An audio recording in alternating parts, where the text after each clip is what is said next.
నమస్తే. Welcome to Telugu రాజ్యం. ప్రస్తుతం మనతో పాటు ఉన్నారు అనాలిసిస్ పుల్లారావు గారు ఉన్నారు. సార్ నమస్కారం సార్. నమస్కారం, నమస్కారం. సార్ ముఖ్యంగా ఏపీ విషయానికొస్తే ఏపీలో బనకచెర్ల ప్రాజెక్టు మీద ఇప్పుడు చర్చ అంతా బనకచెర్ల ప్రాజెక్టు మీద నడుస్తా ఉన్న పరిస్థితి. ఇప్పుడు ఢిల్లీ పెద్దల సమక్షంలో కూడా మీటింగ్ జరిగింది. ఈ మీటింగ్ లో ఏంటంటే రేవంత్ రెడ్డి గారేమో సీఎం రేవంత్ రెడ్డి గారేమో దీని మీద ప్రస్తావన రాలేదని చెప్పేసి తెలంగాణ రాష్ట్ర ముఖ్యమంత్రి రేవంత్ రెడ్డి గారు చెప్పారు. కానీ ఇప్పుడు ఏపీ రాష్ట్ర నీటిపారుదల శాఖ మంత్రి నిమ్మల రామానాయుడు ఒక కమిటీ వేస్తున్నామని చెప్పడం జరిగింది. ఓవరాల్ గా బనకచెర్ల ప్రాజెక్ట్ గురించి ఏం చెప్తారు సార్? ఒక్కటి ఏంటంటే ఇది తెలంగాణకి చాలా సెన్సిటివ్ ప్రాజెక్ట్. ఇది వాళ్ళ ఊరికనే నా ఇష్టం నీ ఇష్టం అని ఉండదు, చాలా సెన్సిటివ్ అయిపోయింది. ఎందుకంటే అక్కడ ఉన్న అపోజిషన్ పార్టీలు అందరూ ఇది ఇవ్వటానికి వీల్లేదు. బీజేపీ మాట్లాడకపోయినా బీఆర్ఎస్ చాలా ఓకల్ గా చాలా స్ట్రాంగ్ గా ఉన్నారు. ఈ నీరు గీరు ఇది మీద ఇష్టం కాదు. నిజంగా చెప్పాలంటే నిన్న వాళ్ళ నాయకులు చెప్పింది ఏంటంటే తెలంగాణ కృష్ణా నది, గోదావరి నదికి ఎక్కువ నీరు ఇచ్చేది తెలంగాణ, ఎక్కువ కాంట్రిబ్యూషన్ వస్తుంది, మాకు మొదలు అవసరాలు చూసుకొని అబ్జెక్షన్ చేశారు. ఈ అబ్జెక్షన్ వచ్చాక ఒక్క దేశం నుంచి ఒక్క నది నుంచి ఇంకో ఏరియాకి బయటికి వెళ్ళాలంటే పర్మిషన్ కావాలి. అదేదో ఇరిగేషన్ మినిస్టర్ సంతకం పెట్టేస్తే ఇచ్చేది కాదు, పర్మిషన్ ఇవ్వాలి, ఎన్వైరన్మెంట్ క్లియరెన్స్ ఇవ్వాలి. ఇవన్నీ అయ్యేటప్పటికి టైం పడుతుంది. మిగతా ప్రాబ్లమ్స్ కూడా ఉన్నాయి. పోలవరం ప్రాజెక్టు తెలిసిన ప్రాజెక్ట్స్, నేనేమి ప్రాబ్లమ్స్ కొత్తగా ఏం చెప్పట్లేదు. హైట్ పెంచకూడదు, సో కింద కెనాల్ పెంచాలి, ఇవన్నీ చేసుకోవచ్చు. కానీ తెలంగాణ అబ్జెక్షన్ పూర్తిగా ఉన్నది కాబట్టి ఇది డిలే అవుతుంది. తెలంగాణ ఒప్పుకోనే స్థితి అక్కడ ఉన్న ప్రభుత్వానికి లేదు. ఏదో కమిటీ ఫామ్ చేసామన్నారు. అది ఎందుకు ఫామ్ చేశారంటే సెంట్రల్ గవర్నమెంట్ ఫామ్ చేస్తే తప్పు లేదు, ఫామ్ చేశారన్నారు, బాగా ఉన్నది. సో ఇది చూడాలి రాబోయే రోజుల్లో ఎలాగా ఇది సెటిల్ అవుతుంది. అంత ఈజీ కాదని నేను భావిస్తున్నా. దీనివల్ల బనకచెర్ల ప్రాజెక్టు ఒకవేళ గోదావరి నీళ్లపై బనకచెర్ల ప్రాజెక్టు కడితే తెలంగాణ ఎడారిగా మారే అవకాశం ఉంది అన్నట్టు మాట్లాడుతున్నారు. అదే వాళ్ళు ఎందుకు ఇస్తారు? వాళ్ళకి మనకి మంచి సంబంధాలు పెట్టుకోవట్లేదు కదా. చాలా మంచి సంబంధాలు పెట్టుకోవాలి వాళ్ళతో, అదేం కనపడట్లేదు. మన ఇద్దరు మాట్లాడేది తెలుగు భాష, మంచి సంబంధాలు ఉండాలి. మీరుతో మంచి సంబంధం ఉండాలి, మీరే స్టార్ట్ చేయండి అని నేను అంటాం కరెక్ట్ కాదు. మనం పెట్టుకోవాలి. ఆంధ్రప్రదేశ్ తెలంగాణతో పెట్టుకుంటే మనకు ఉపయోగం. వాళ్ళతో కోఆపరేషన్ చేయాలి. వాళ్ళని డిమాండ్ చేస్తే పని అవ్వదు. 1,000 మంది రోజుకి 1000 మంది వెళ్ళి సెటిల్ అవుతున్నారు తెలంగాణలో, ఆంధ్ర నుంచి. రోజుకి రిటైర్ అయిపోయిన వాళ్ళు, యువకులు, చదువుకోవటానికి వెళ్ళిన వాళ్ళు సెటిల్ అయిపోతున్నారు. ఉద్యోగం కావలిస్తే అక్కడికే వెళ్ళాలి. అందువల్ల వాళ్ళతో మంచి సంబంధం పెట్టుకోవాలి.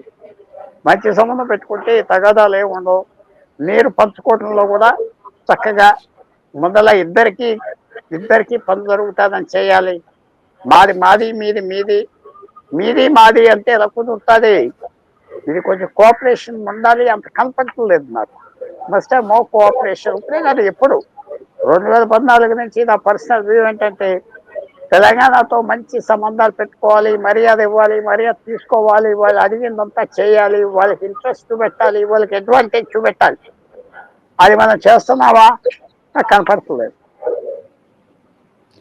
కానీ ఇప్పుడు ఇటు చంద్రబాబు నాయుడు ఏం మాట్లాడుతున్నారంటే మేము తెలంగాణ నుంచి వచ్చే వృధా జలాలే వాడుకుంటామని చెప్పేసి కూడా చంద్రబాబు నాయుడు మాట్లాడుతున్నారు.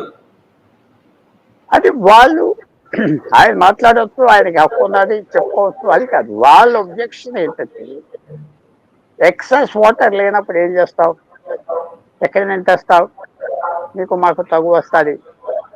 అది కావేరీ నది మీద జరిగేది ఏంటి? అంతే కదా. అందువల్ల వాళ్ళ రైట్స్ వాళ్ళు కాపాడుకుంటారు కదా. వాళ్ళ హక్కులు ఎందుకు వదులుకుంటారు? ఈవేళ వాళ్ళకి అంత నీరు అవసరం లేకపోవచ్చు. తెలంగాణకి ఒక 10 సంవత్సరాల పైగా అవసరం వస్తుంది కదా. వాళ్ళకి జనాభా పెరుగుతారు. హైదరాబాద్ పెద్ద సిటీ అయిపోతుంది.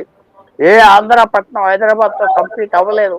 భారతదేశంలో ఈవేళ 4వ పట్టణం హైదరాబాద్, 3వ పట్టణమా, ఇంకా పెరుగుతుంది. అందరికంటే పెరిగిపోతుంది. ఎందుకంటే కొన్ని కారణాల వల్ల. అదేదో పెద్ద గొప్ప ప్రభుత్వాలు ఉండి చేస్తారని కాదు. హైదరాబాద్ కూడా గొప్ప అడ్వాంటేజెస్ ఉన్నాయి. అక్కడ ఉన్న people, nature, climate, area, land, భూమి, నీరు అన్నీ ఉన్నది కాబట్టి ఫ్యూచర్ యూస్కి మేము ఎలా వదులుకుంటాం? ఈవేళ పరిస్థితి ఒకటి, రేపు వచ్చే పరిస్థితి ఒకటి.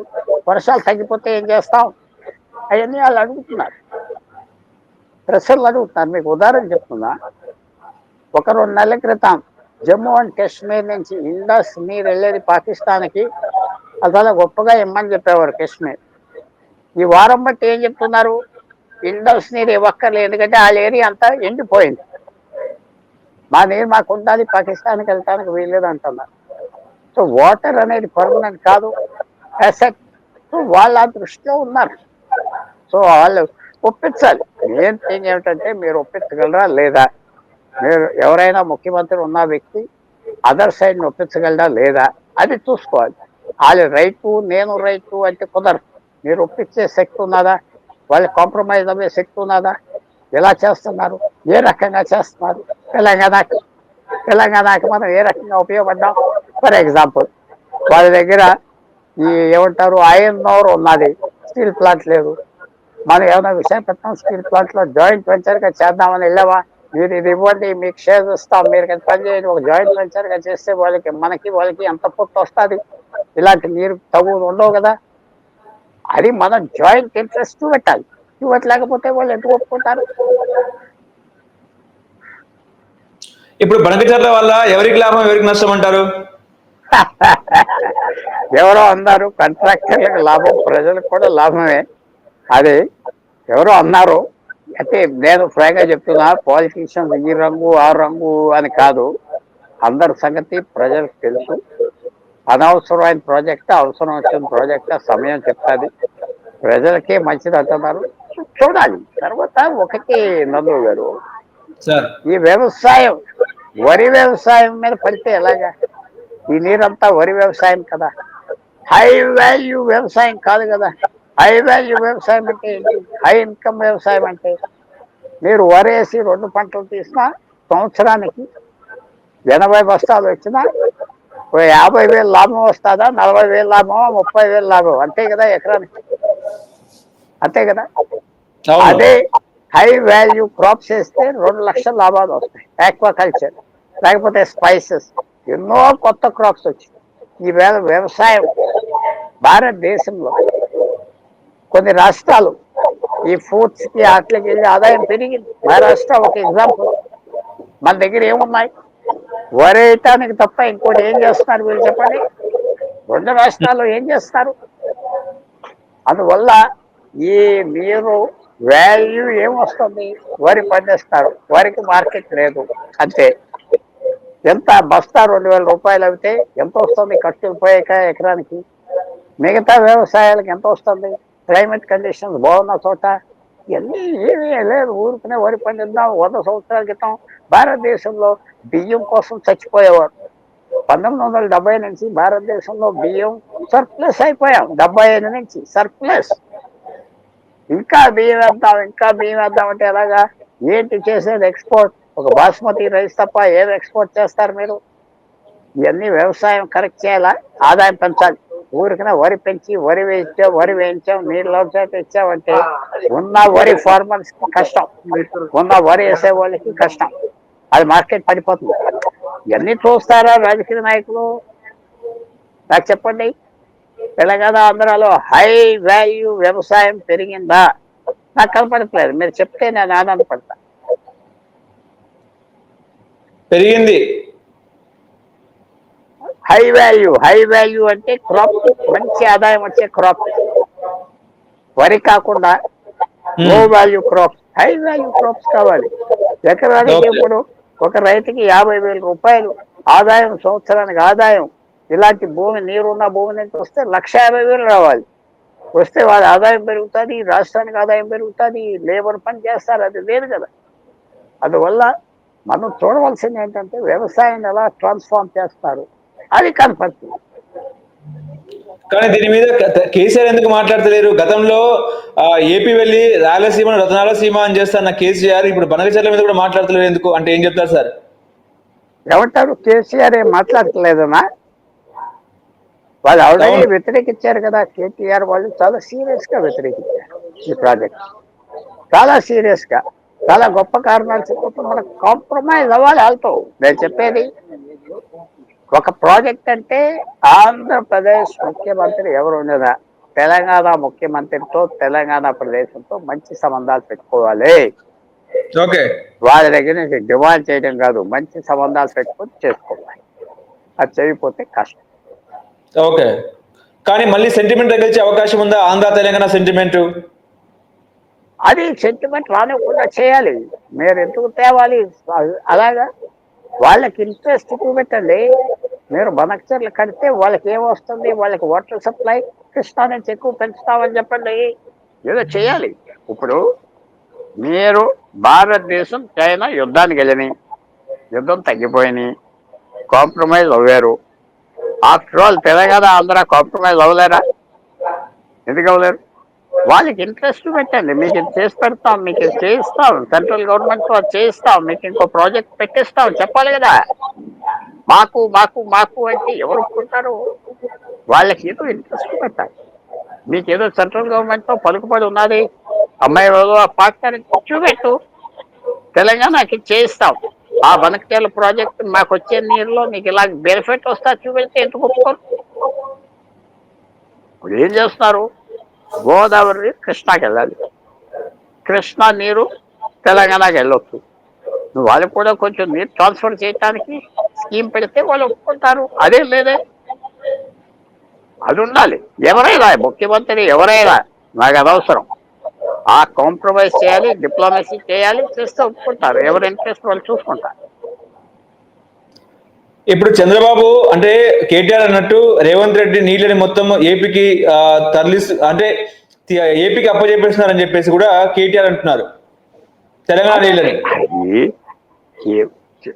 రేవంత్ రెడ్డి మీద గ్యారంటీగా అలిగేషన్స్ వస్తాయి. ఆయన ఎంతవరకు తట్టుకుంటాడు? ఆయన కూడా ఫ్రీగా చేయలేదు.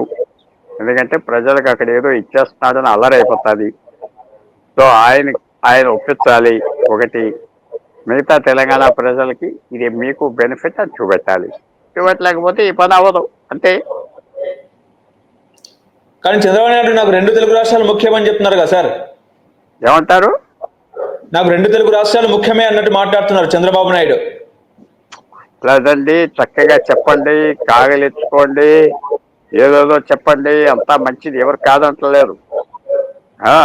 వాళ్ళకి కన్విన్స్ చేయాలి కదా ప్రజలకి.